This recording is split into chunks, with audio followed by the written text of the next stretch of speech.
They called it a union of legacy, of sacred continuation, of blood never diluted. But for Elara, the morning felt like being swallowed whole. The lace was too tight across her collarbone. The pins dug into her scalp. Her hands, hidden beneath gold-threaded gloves, had stopped sweating hours ago. Now they were just cold, still, as though they had never belonged to her at all. The throne room of Velmora was silent, suffocatingly so.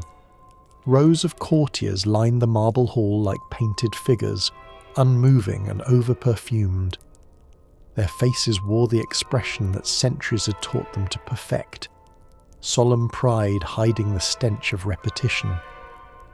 Matthais stood across from her, her cousin, born 2 weeks after she was, in the same bedchamber under the same faded canopy.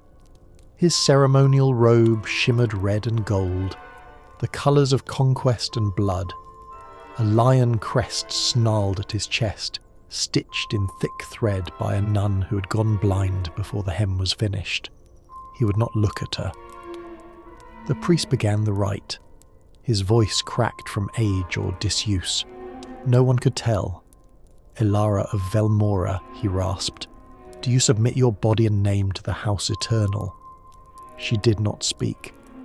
Queen Iseult's fan snapped open behind her like a blade. Her mother's message was clear. Speak. Submit. Elara nodded. At that moment, the glass windows behind the altar caught a strange hue.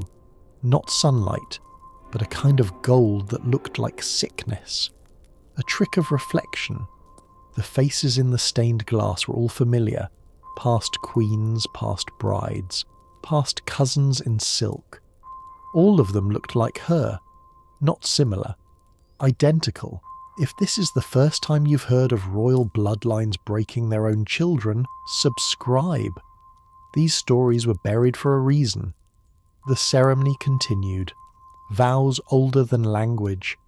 A ring pulled from the same iron chest that had once held coronation crowns and infant bones. Matthais placed it on her finger like a seal, not a promise. He looked pale. Not with emotion, but from pressure. As though somewhere inside him, something was trying to escape the cage he'd been raised to protect. Elara thought of a line she'd overheard once in the servants' wing, spoken in a hush.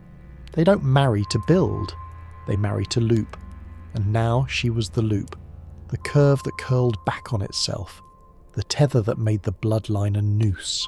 Applause broke like thunder when the kiss was declared, but Matthais only brushed her cheek.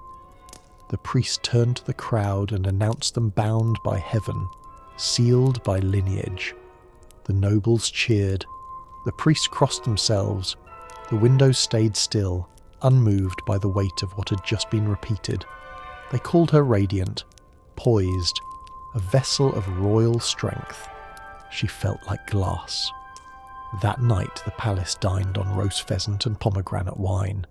Elara did not taste it. Her gown, now loosened, still smelled of holy smoke and sweat. Queen Iseult leaned in once, whispered, "You did well," then returned to slicing meat with the same blade she had used at her own cousin's wedding decades before.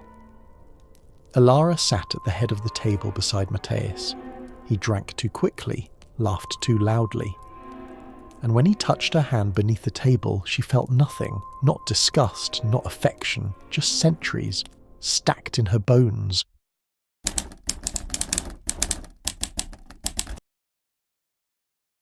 The portrait hall had no windows, just walls lined with faces, century after century of Velmoran queens, all bearing the same look, heavy-lidded eyes, narrow jaws, the faintest cleft in the chin, like a thumbprint left by God or something colder.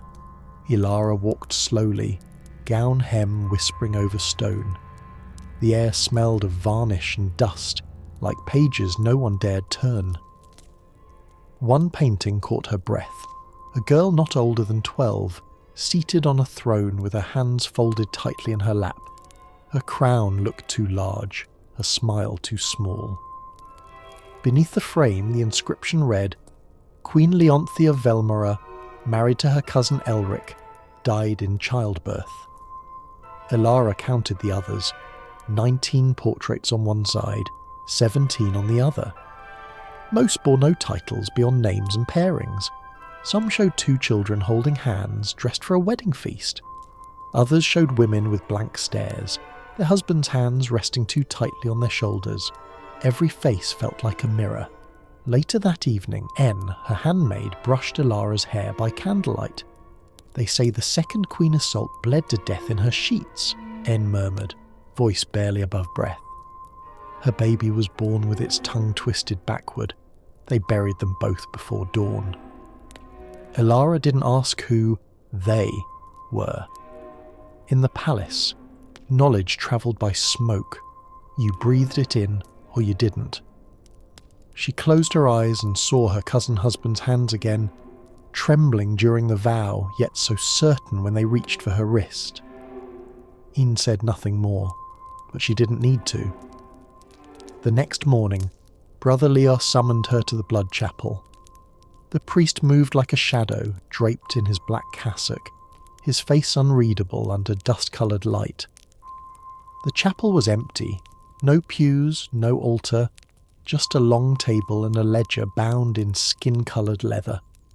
When he opened it, the spine groaned like something waking. "These are the records," he said simply, "of all who bore the name, all who bled for it." He turned page after page. Stillborn, stillborn, insane by 15, bride at 10, died at 11, infant malformed, infant unnamed. Velmora's legacy, inked in neat handwriting, felt more like a graveyard than a genealogy. And yet, there were gaps, pages missing, some entries scratched through so forcefully the parchment tore. Brother Leo paused on one page. "Do you know what this symbol means?" he asked, pointing to a tiny circle drawn beside a name. Elara shook her head.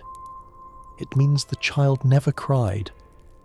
She left the chapel colder than she entered. In the weeks that followed, Elara began to watch the people around her differently. She noticed how her mother's eyes matched Matthai's, how King Theon and his brother both limped on the same side, how the older nobles squinted at things only a few feet away, their pupils clouded with the same dull milk. At dinner, she glanced down the table and saw 100 generations staring back at her. None of them had escaped, not even the ones with power. She returned to the portrait hall that night, one candle, one reflection at a time.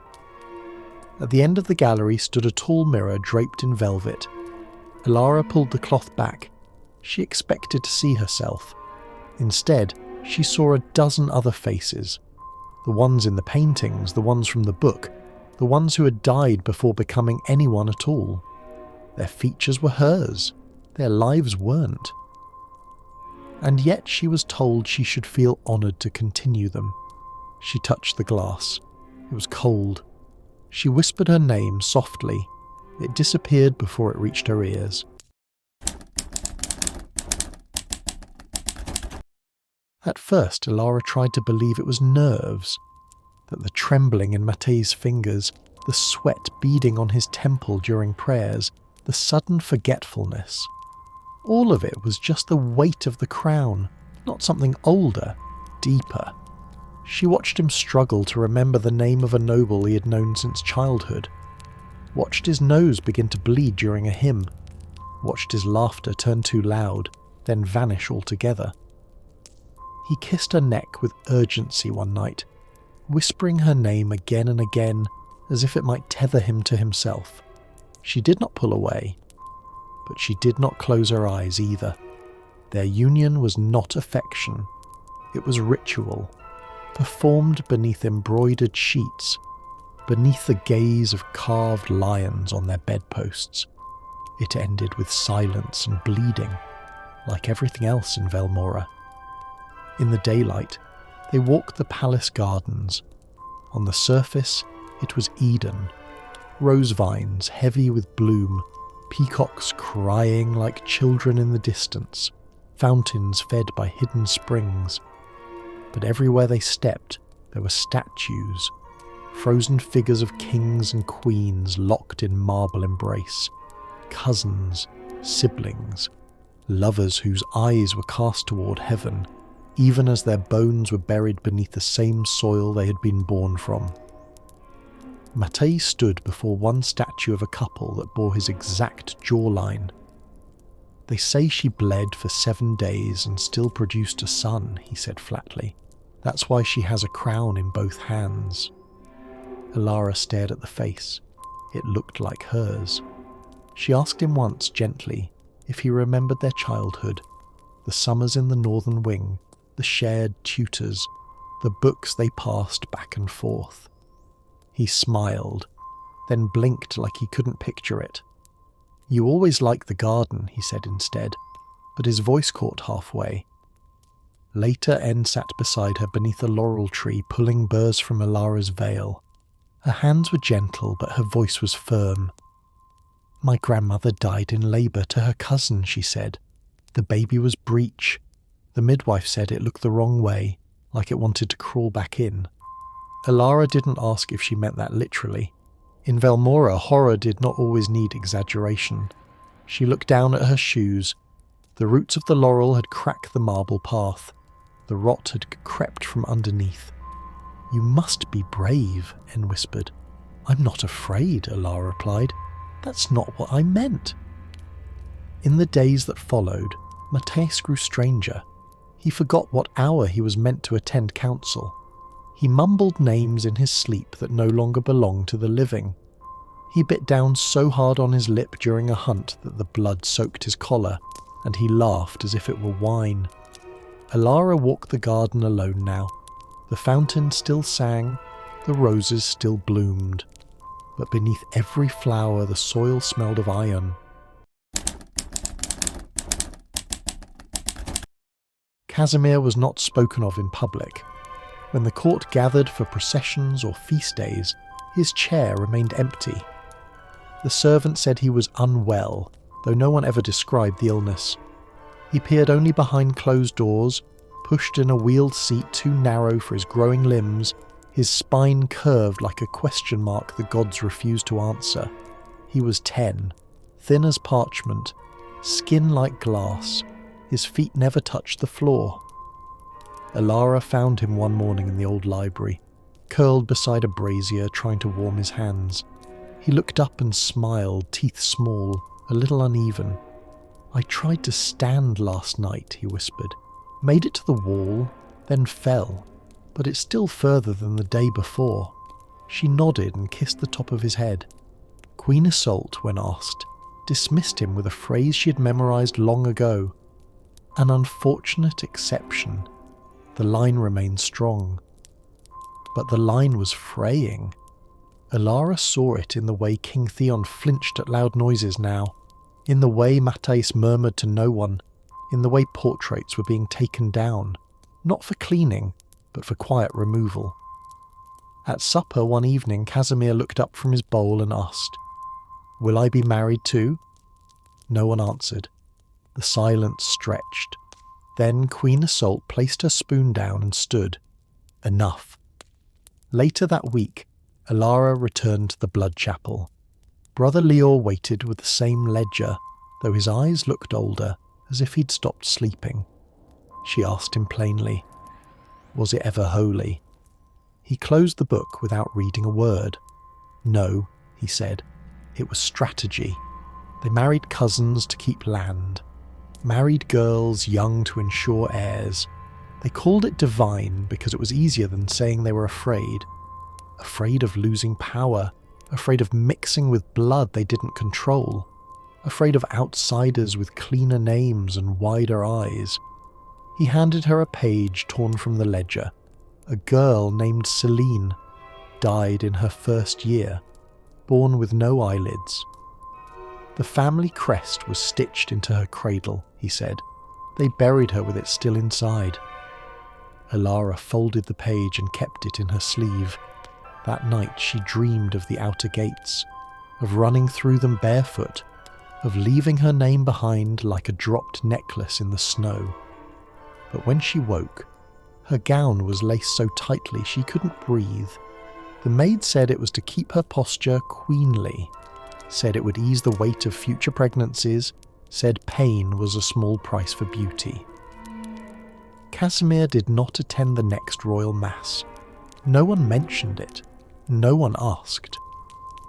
Elara sat beneath the painted dome, staring at angels carved into the ceiling, wondering how many wings had been clipped before they ever learned to fly. The choir sang.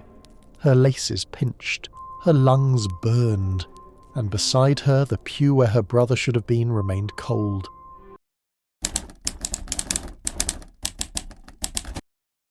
It began with nausea.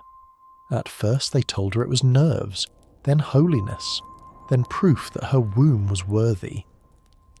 A royal physician pressed 2 fingers to her belly and declared it a blessing, even as Elara lay pale and trembling, unsure what part of her was growing and what part was being hollowed out. Word spread like wildfire through the stone corridors. Princess Elara carried the next heir. King Theon ordered new tapestries. Queen Iseult arranged a mass. Matthais, gaunt and glass-eyed, tried to smile and missed his own mouth with the wine. They called it renewal. Elara called it ache. She could not eat. Her body rejected every sweetmeat, every broth. Her ribs showed beneath the lace. Her hips bruised from leaning too long against the edge of her bed. Yet every morning a new tray arrived, a new toast, a new prayer. She was told to glow. She did not. One morning, Ian brought her a bundle wrapped in silk. Letters, hidden in the seam of an old dressing table. Ink faded, parchment soft as breath. They were from past brides, some too young to bleed, some too tired to survive it. I feel her kicking, but I cannot lift my arms. I bled through 3 mattresses. If I die, burn my name with me. Elara read them all, and for the first time she began to understand that she was not cursed, just expected. Expected to die in lace.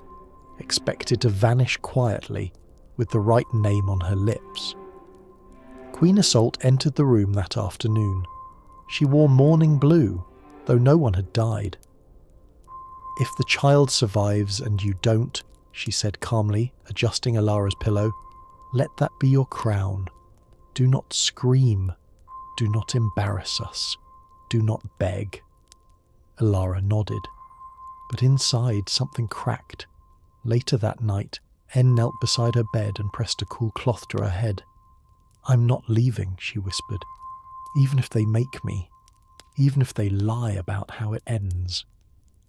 Elara wanted to thank her, but the pain had already started. Contractions came like storms, sudden, devouring. The walls swam, the bed twisted beneath her. She saw the faces of girls she had never met. Celine, Leonthe, the unnamed girl with no eyelids, all of them crowding the edge of her vision. Each scream was swallowed by the stone. Midwives came and went like ghosts. One poured hot water onto cloth. Another folded linens between her legs. A third whispered prayers, faster and faster, until the words became nothing but sound. Blood, thick and dark, painted the sheets. Elara bit her wrist to stay silent. She dreamed of Casimir standing tall beside the garden fountain. He reached for her, whole and smiling. When she opened her eyes, it was morning, and he was gone. A single cry echoed through the chamber, then silence. The midwife stared at the bundle in her arms, then passed it to no one. No one asked for the weight. No one asked for the name. Queen Iseult stood at the doorway, nodded once and left. Elara turned her face to the window. The light outside was soft, but she could not feel it. They buried her in silence. No bells, no procession, no weeping maids with veils soaked in sorrow. just a narrow box of pearlwood lowered into the chapel crypt before the sun had reached the stained glass. The name they had chosen, Lysandra, was never spoken aloud, only carved. One word, 5 letters, etched beneath a golden sigil she'd never worn. Elara was not asked if she wanted to hold her. No one thought to ask. She was still bleeding when the burial happened, her body hollow, her breath thin as thread. The linens beneath her had been changed 5 times. The stench of iron clung to the walls. They brought her watered wine and left it untouched. Queen Iseult ordered the crest updated, a golden tree with 1 less star. She stood over the embroidery herself, correcting the seamstress when the spacing wasn't perfect. She was the 5th of the line, the Queen said. It must be shown. That night, Elara dreamed of the baby again, not wrapped in silk, but in mud. Her eyes sealed shut, her mouth full of cotton, and yet she wept louder in dreams than she had in death. Matthais did not attend the ceremony. He wandered the western halls instead, barefoot, muttering under his breath. At first the servants assumed he was praying, then pleading, then merely lost. One footstep echoed through the gallery for hours, as if he couldn't remember whether to move forward or turn back. He spoke to the walls, they said, to portraits, to door frames. Once he tore the lace from a curtain and wore it like a veil, whispering, my bride," until a guard led him away. Casimir vanished for 3 days. They found him in the vaults, curled beside the cradle meant for the child, his hands stained with dust, his lips pressed to the wood. "I was going to show her the garden," he said, "the part with the laurel roots, the part that doesn't die." No one scolded him, no one embraced him. The family physician offered tonics. The palace nurse suggested distraction. The chapel choir sang twice as loud. Elara lay in her chamber and listened to it all, the performance of grief, the orchestration of loss. And still, no one said the child's name. They wept for the house. They mourned for the future she was meant to uphold. They lit candles for the absence of a crest. But not for the girl, not for the weight of her, the shape of her jaw, the almost ness of her fingers, not for the way her mother's body had cracked open like a split fruit to bring her here. En came to her bedside and whispered a truth Elara had not dared say aloud. "They didn't lose her," she said. "They lost a symbol, and they will replace her, just like they replaced you." Elara turned her face away. The window was open. The sky outside was thick with birds, black shapes moving in slow, wide circles. She counted them as she bled. 1, 2, 3. She stopped at 5, and closed her eyes before the 6th could pass.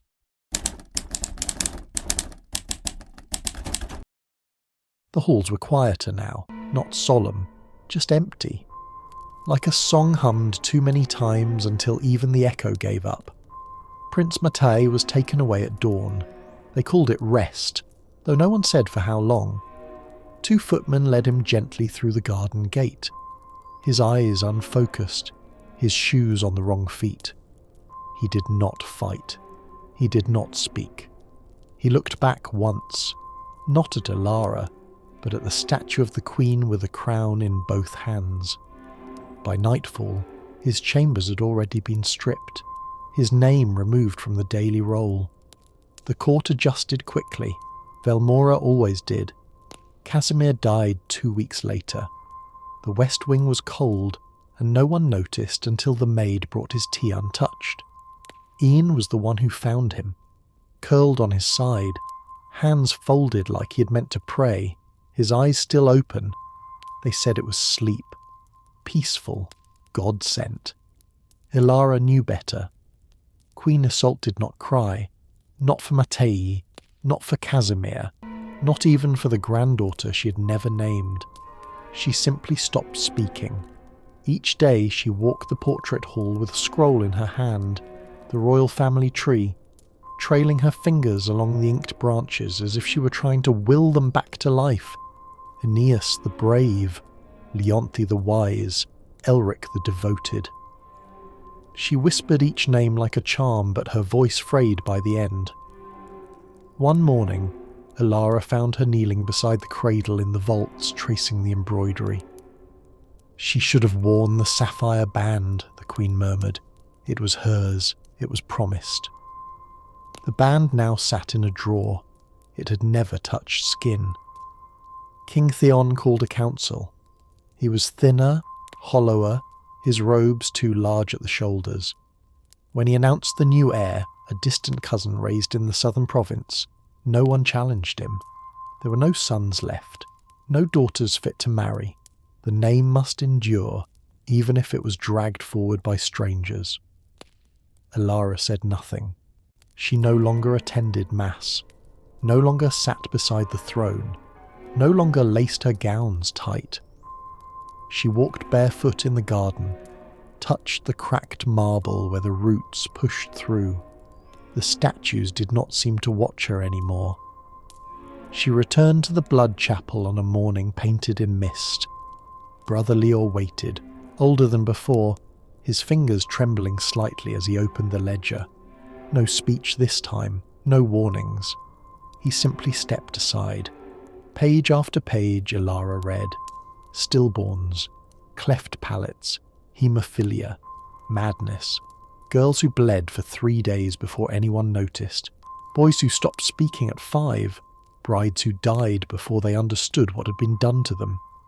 The names blurred, the stories tangled, and somewhere, near the final pages, she found a blank space, a line without a name, without a cry, without a prayer. She pressed her fingertip there, held it until the skin blanched white. Then she lit a candle. It was thin, unremarkable. The flame barely caught, but she did not move, did not blink. She watched it burn, down, down, down, until the wax spilled across the ledger, pooling near the place where her daughter should have been remembered. She didn't wipe it away. Outside, the bells rang for evening prayer, but no one answered them. She walked the corridor one final time, past the throne, past the cradle, past the garden door that never opened from the inside. She stood before a mirror draped in velvet, and this time she did not lift the cloth, because she knew what she'd see. A girl with no title, a queen with no name, the last face in a bloodline that had long since buried itself.